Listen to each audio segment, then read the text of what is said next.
Hello everybody, it's Jacob from Wager Me This here. Today, as you can see, I got a $1,000 bankroll out here. Guys, most of the time at a $15 table, should probably be playing with at least $1,000. I know a lot of people will say they don't or whatever, but the truth of the matter is $15 and up, it's hard to play with less than that if your strategy has any number of bets in it, just because the volume of bets adds up quickly, right? So, you know, a $15 table, $1,500 covers 100 bets. Guys, it takes no time at a craps table to play 100 bets. Like, if you're playing across, you're playing 6 bets at a time. It doesn't take very many shooters to play 100. Plus, if you have a line bet, plus if you're throwing some money on the hard ways, next thing you know, now I know the hard ways don't cost $15, but anything that costs $15, you're playing the ATS 555, next thing you know, 100 bets is in no time. So this is even less than I think is ideal. So this is like 2/3 of it. I do think you could make it with $1,000 on a $15 table, but you should try to always have 100 bets. Very similar to like a poker thought process. 100 bets, it really does matter, guys. It really does make a difference when you have the right size bankroll. All right, so here we go. What we're going to do today is I'm going to try to make 1,000 into 2,000 using the 6, 7, 8 style, except for in this case, you know, we're going to spread out to all the numbers and do all that kind of stuff. Hold on, I gotta let my dogs out.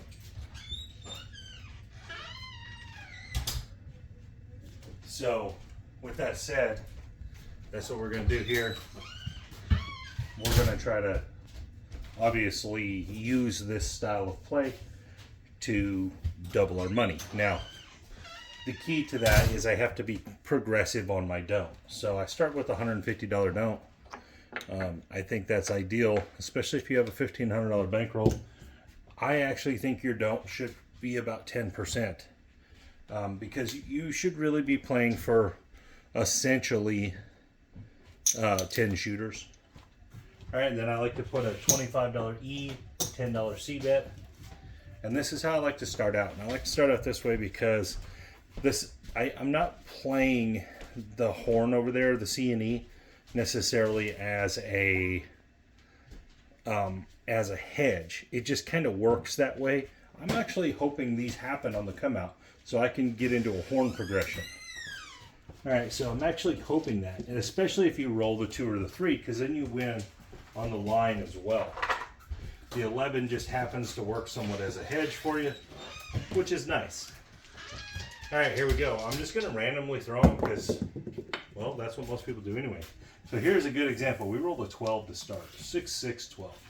All right, so we're going to push here. We're going to lose the 11, but we're going to win 70.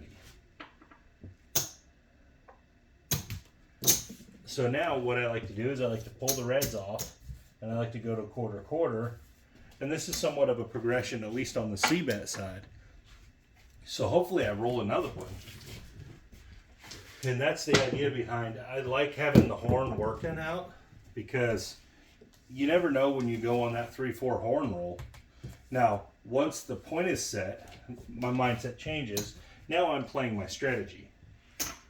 All right, now I'm playing the actual strategy. And so you have 2 options really with the 6, 7, 8. When I say the 6, 7, 8, guys, I also mean covering all the numbers. I mean the Iron Cross. The 6, 7, 8 is just the base model of this. It's just saying you're always playing at least the 6, 7, and the 8. You know, so usually with the 5, 6, or 8 as a point, I like to go into the Iron Cross. And the reason, I'm going to explain this reasoning again. The reasoning is because it costs less to play. And what I mean by that is you don't have 3 bets you have to play. You only have 2. Well, you don't have 4 bets you only have to play because you have to play field. What I'm saying is you only have 2 box numbers you have to play.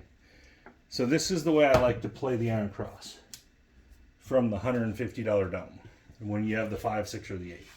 All right, 50, 60, and then I like to put 60 in odds, and then the $25 bet. I know this isn't a true 3-to-1 there or anything.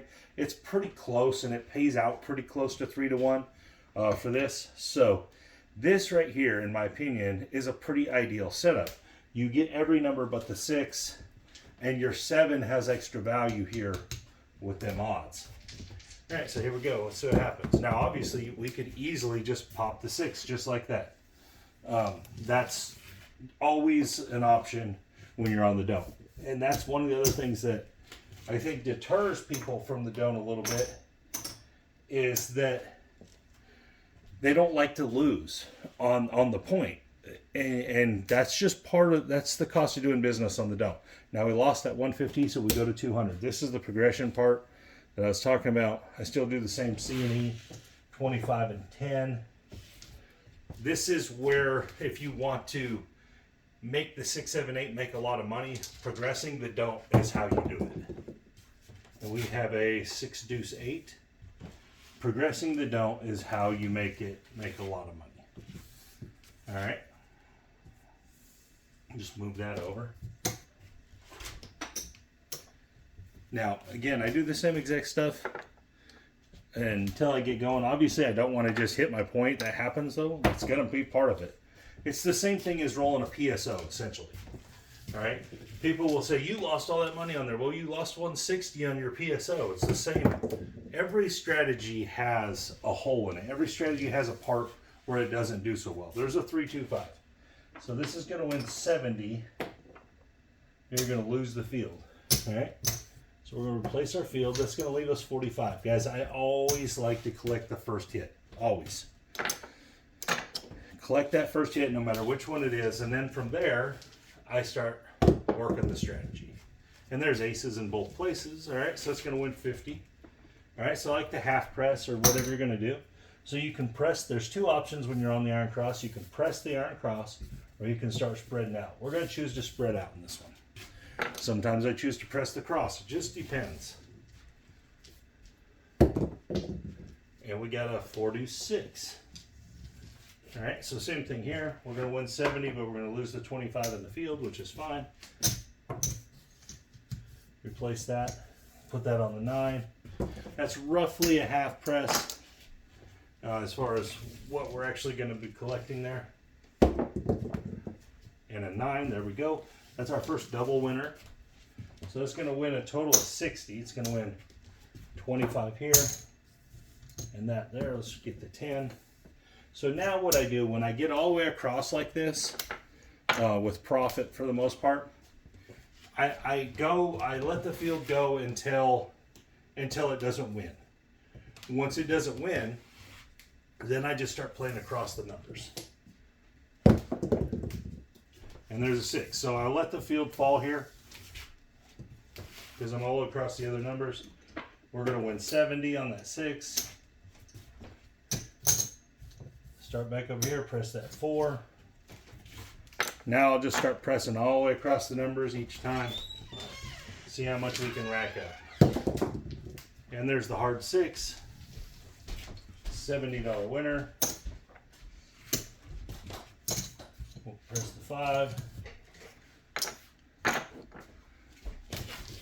And remember, this only has to cover your initial outlet. And we've done that by a wide margin now.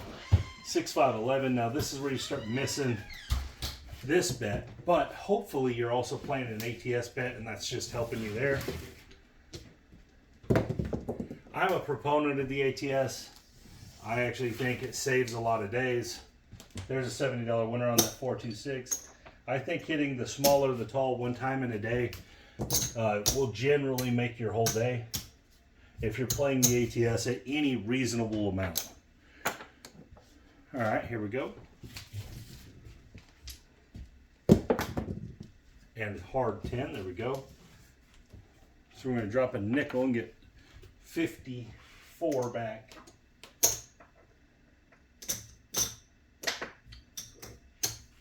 All right, let's press our 9. So as you can see, I'm just building across the board here. At this point, you could take those odds down if you wanted. I'm not going to worry about it. There's the 7. All right, so that's fine. We hit that 6 a bunch of times at 70, so that was pretty good for us. And we're going to win a little consolation prize here at the end, which is going to be almost everything we have out. All right, so we only left $40 more than we're getting back. So that's how the 6, 7, 8 should operate right there. Obviously, every now and then you're going to hit a point. It's going to cost you a little money. All right, now you can choose to go back down to 150, which is totally reasonable. But I just want to count it up and show you where I'm at. Plus, I want to trade in some of these red chips.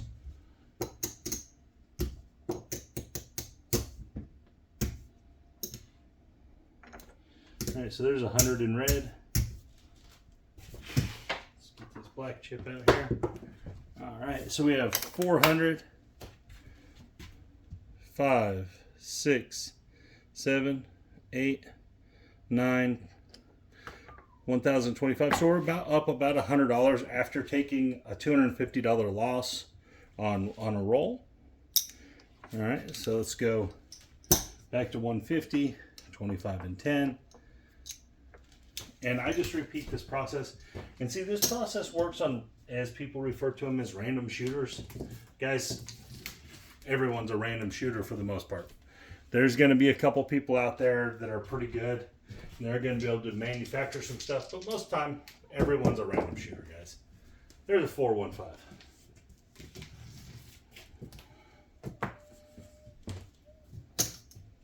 All right, so here we go. This is the best situation to be in, I believe, with the Iron Cross, because you have the 5, which only has 4 combinations, and that means you're going to be playing 32 combinations in your favor, which is really, really comfortable. You got to go 75 in odds here. That's a really, really comfortable feeling. 32 to 4 every roll of the dice. And there's an 8, 5, 3. Remember, I like to collect that first one. We do replace the field, so it's going to win 70 minus the field here. Collect that 45. I like to get that first one. It's kind of like winning on the 7 to start, is the way I look at it. So, you know, if nothing else happens here, at least we did win a bet. We go out here, and there's a 10. All right, so that's a field winner. We win a quarter. Let's press the 4.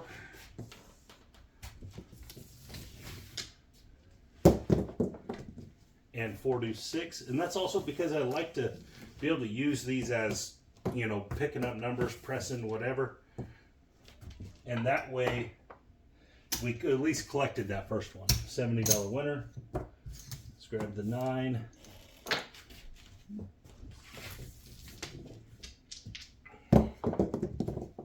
$639. There we go. We did that again. Very nice. Oh, it was not an 8, guys. I rolled it for the 9.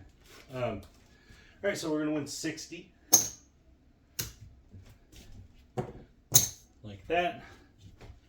Press that up. All right, so we're in the same position again where we'll let the field fall if it loses. And we're just rocking right along. And there's the 9, so it's just going to win $60 more.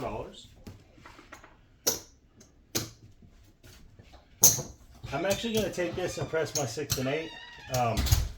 Mostly because it's kind of convenient there. And it gets us up to that $100 level in there.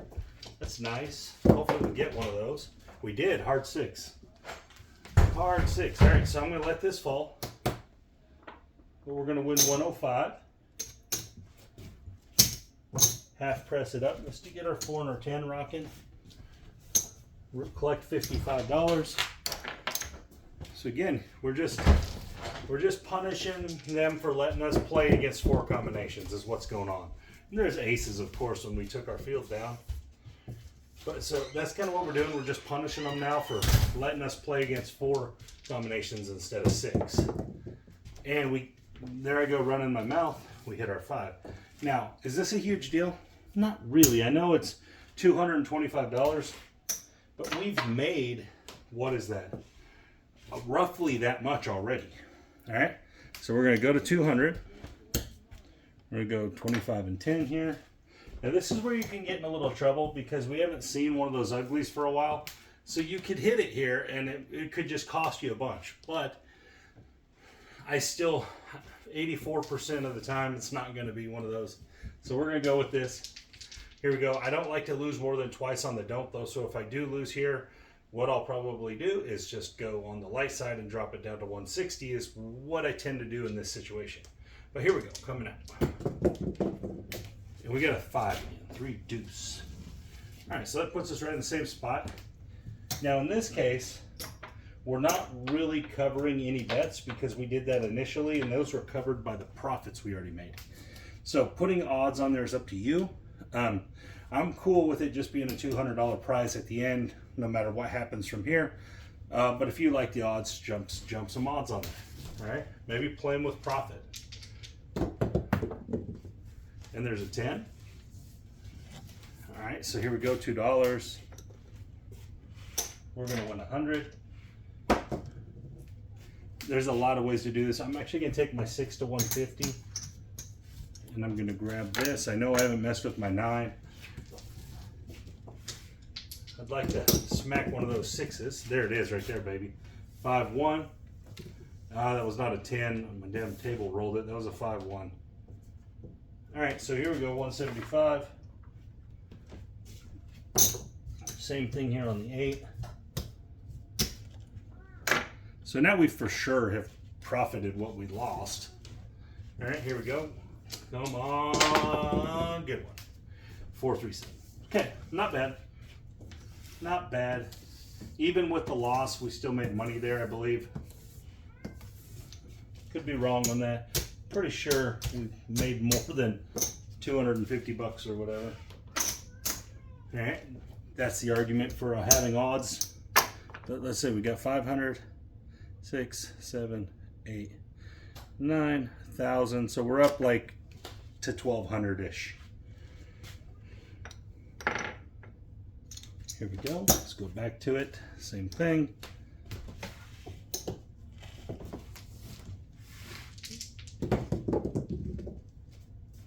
Aces. Okay, so this is where this pays off, guys. Aces. Okay, so we're going to lose this, but we're going to win 70 over here. And then we're going to win 150 right there. We're going to take this 150 to 200. We'll come back here. And then we're going to take this to quarter. So we just made, basically we are free rolling on this one now because we made all that extra money. So hopefully we can redo it again. Oh, got it a second time. Back-to-back aces. Yes, sir. All right, so now we're just punching on them. All right, so we're going to win 175 and then 200. And so we're going to keep it going. We're going to bump it to 300. This is the progressive part of this. We're going to go 50-50, rack this 100. Can we get a third horn in a row? Can we get a third horn? 3, yes sir, baby. This is why I like to have this horn progression going, guys. That 3, now a lot of people would have made that just a pure horn bet. Probably the right play. At that point, the CNE starts as the right play, but once you get to 4 bets, the horn is the right play. All right, but we're not gonna do that this way because we're just showing the strategy. All right, so now we got 7 times 50.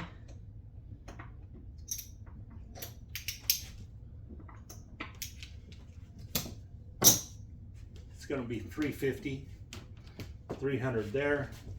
We're gonna go to the next level, 100, 100. We're gonna go to 450. Rack all this up. This is what one horn progression can do for you. Even at this point, even if we roll a 7 and lose all this right here, guys, we're still way up because we allowed ourselves. There's 900 in black, so we're at probably 1,600, 1,700. But if we happen to hit a horn here, just rock it. And we got an 8. I really thought I saw that 2 up there. I thought we got it, but we didn't. We got an 8, which is great. We have a $450 don't 8. Had 3 horn hits, I believe.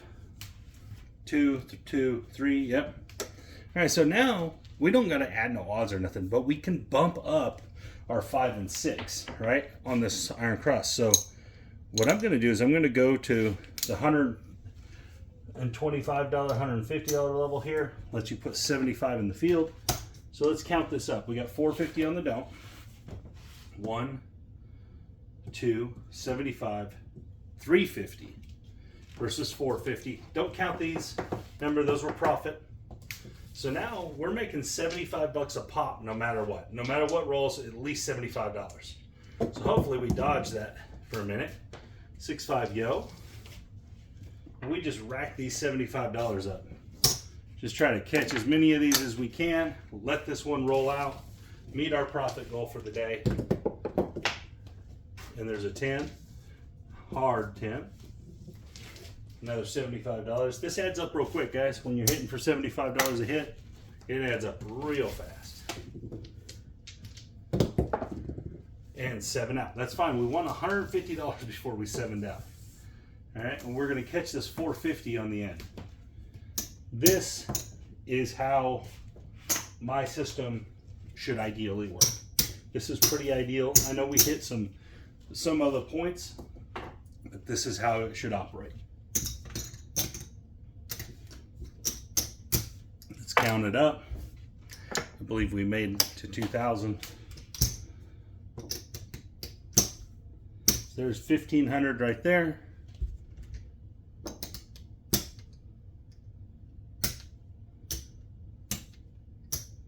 There's our 2,000. So there's our doubled our bankroll right there. And this is all extra. So let's see what it is. 2,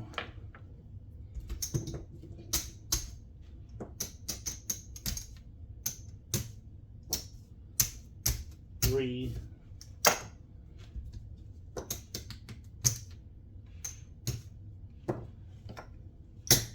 2,382.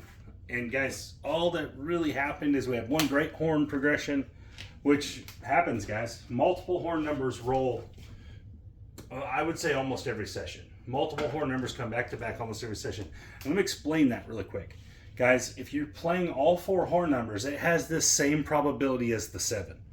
So there is 6 ways to win on the horn, 6 ways to roll the 7. So it's you don't have, when you're thinking about it, if you're thinking about it in the sense of, man, them don't roll that much. Well, they do as a group. They actually roll quite a bit, 16% of the time. So when you're doing that, if you're willing to bet the 7 on the come out, then the horn is the same probability on the come out. So almost everyone likes to bet the 7 on the come out, whether you're using a world bet or just a line bet or hopping 7s or whatever you're doing. And then people like to play the 7 on the come bet, but for whatever reason, the horn bets that pay 30 and 15 to 1, they like to avoid.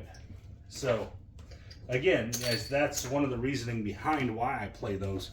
Also because that happens. I like to be there on those come outs when that happens. And part of it is a hedge to this.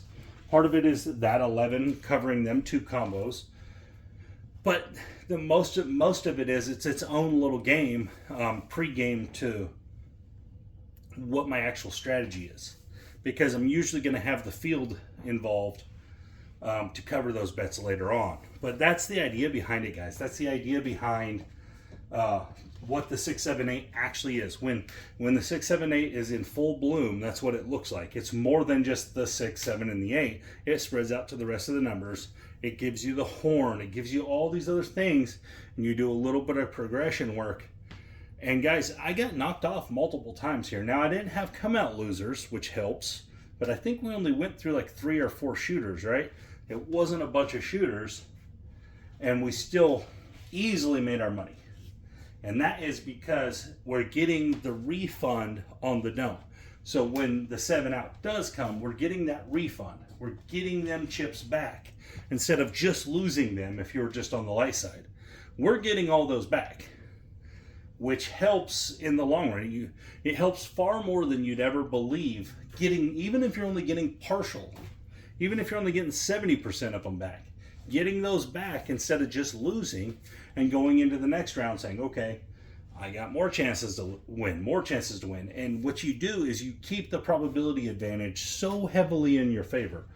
Like when we were on the 5 and we had 32 ways to win versus 4 ways to lose. Now we ended up rolling that 5, but it was well after we rolled a bunch of winners. Or on the 6, you have 31 ways to win and 5 ways to lose. On any of the other numbers, you have so much more probability as long as you're playing the rest of it, and you're playing the 7 using the don't bet. You end up with all the probability. So every roll is so heavily in your favor to win something that the cumulative effect of all the winner rolls versus the loser rolls most of the time outweighs them. Even though the loser roll can be so big, if you have 31, let's just say 31 ways to win, because that's the 6 and 8, 31 ways to win versus 5 ways to lose, and you consistently could easily beat that 4 or 5 rolls before a 7 comes and you have to restart. Now the come out is where you're a little tricky, because you are going to have 6 ways to lose, but because you're turning the 11 from a loser to a winner, you now end up with 8 ways to win, or 6 ways to win, 6 ways to win, because you have all the horns. So it's 6 to 6 as opposed to when you're not having the 11 and you're at 8 to 4 on the don't. And let me explain that really quick. I got my words a little twisted there, but because there's 1, 2, 3, 4 ways to win when you're just on the normal don't. Now the 12 is a push, but if you're playing the C, all right, you'd still have the 6 losers on the 7 and the 2 on the 11. So when you take the 11 away, it makes it 6 to 6. So what that does for you is you got to take the 11 away to a winner.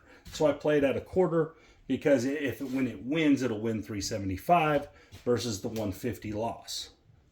All right, and so that changes everything. It changes it and makes that don't come out a 50-50 proposition, and any other number is great for you, right? If you hit any point, now you're in the advantage with 150 versus the 6, versus, you've got the 7 in your favor versus whatever number you have out here. It doesn't even matter at that point, because you have the advantage, and you got a $150 bet in the advantage. You have the probability advantage on that bet.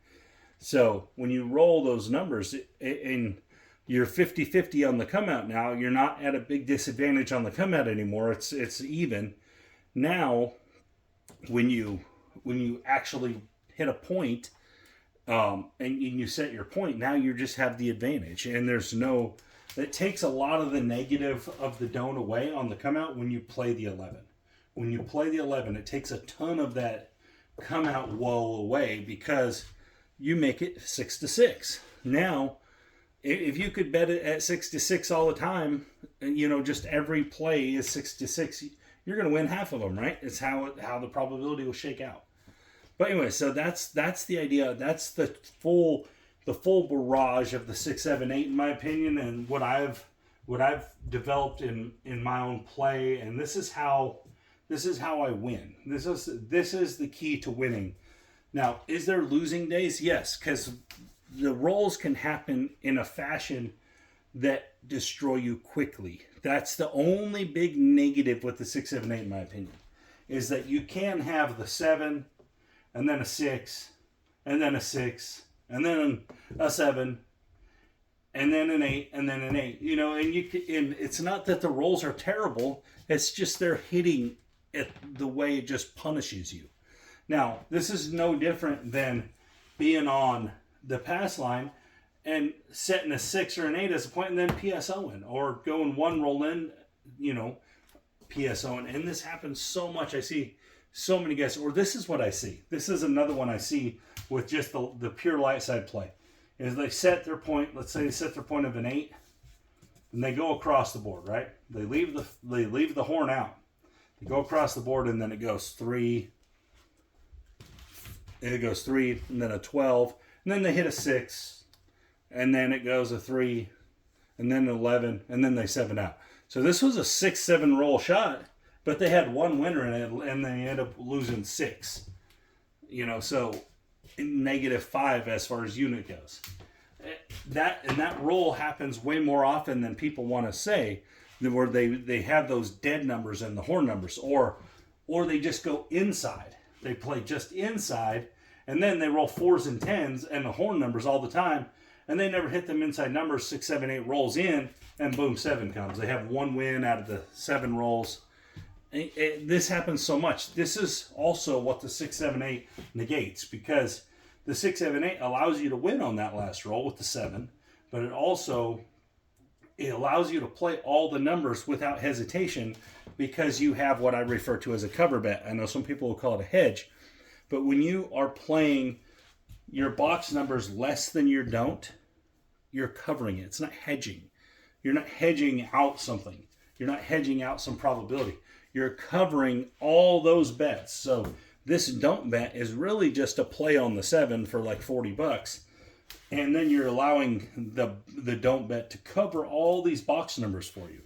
That way you can play them without reserve. You can just play them, because as long as you keep them less than the total value of that don't, you can only lose the don't.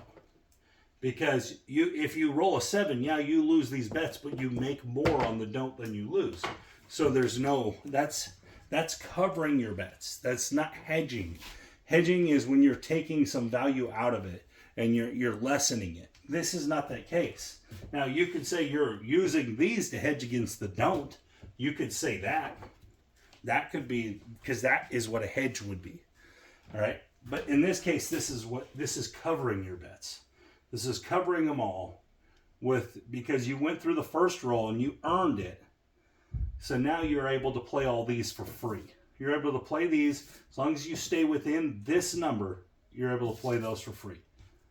And that's the idea behind the 6, 7, 8. I know I call it the 6, 7, 8 because you can start that way, especially if you're a low roller. You can just play the 6 and 8 along with the don't. You're going to work your way up. You're going to make some money. You're going to have some good days. But in this case, the pure, unadulterated, full Monty version of this is you want everything all at once. You want to be playing against the one box number you're playing against and have every other number. And that's the idea behind it. And that's why it can be so successful. And that's why it is so successful. But anyways, guys, thank you for your time. This is Jacob from When'd You Meet This.